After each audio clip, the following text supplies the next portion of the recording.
جو شخص دنیا میں رہ کر دنیا کی محبت سے بچتا ہے اس نے اپنے آپ کو بھی فائدہ پہنچایا اور دوسروں کو بھی۔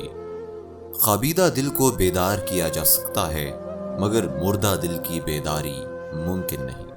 دنیا کو اپنی سواری جانو، اگر تم اس پر سوار رہے تو تمہیں منزل تک لے جائے گی، اور اگر تم نے اسے خود پر سوار کر لیا تو تمہارے لیے ذلت و ہلاکت ہے۔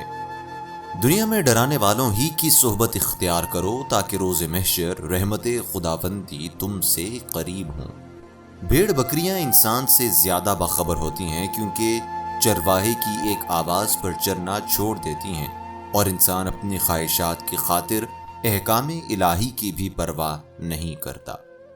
انسان پر تعجب ہے کہ اپنی خواہشات پر بے دریغ خرچ کرتا ہے، لیکن اللہ تعالیٰ کی رضا کے لیے ایک درہم بھی خرچ کرنا اسے برا معلوم ہوتا ہے، حالانکہ اس میں اس کا بھلا ہے۔ آخری روز اسے معلوم ہوگا کہ جو نفس کی خواہشات پر خرچ کیا گیا وہ جہنم کا ایندھن بنا، اور جو اللہ تعالیٰ کی راہ پر خرچ کیا وہ نجات کا موجب ہوا۔ جنت محض عمل سے نہیں بلکہ خلوص نیت سے حاصل ہوتی ہے۔ اگر تو چاہتا ہے کہ دیکھے کہ تیرے بعد تیری دنیا کیسی ہوگی تو دیکھ لے گا کہ دوسرے مرنے والوں کے بعد ان کی دنیا کیا بنی۔ قبرستان کی زیارت میں عبرت ہے اور ریاکاری باعث ہلاکت ہے۔ جب آخری منزل ہی آخرت ہے تو پھر ایسی دنیا کی خواہش مند کیوں ہو جس کا انجام قبر ہے؟ گویا تمہاری آخری اور پہلی منزل قبر ہی ہے۔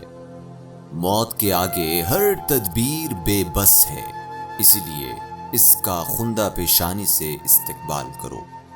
3 باتیں ہمیشہ یاد رکھو۔ اول، امیروں کی صحبت سے اجتناب کرو۔ دوم، کسی عورت کے ساتھ تنہا نہ رہو خواہ وہ رابعہ بصری ہی کیوں نہ ہو۔ سوم، موسیقی کے محفلوں میں کبھی شرکت نہ کرو کیونکہ یہ چیزیں برائی کی طرف لے جانے کا پیش خیمہ ہیں۔ فکر ایک ایسا آئینہ ہے جس میں نیک و بد کا مشاہدہ کیا جا سکتا ہے۔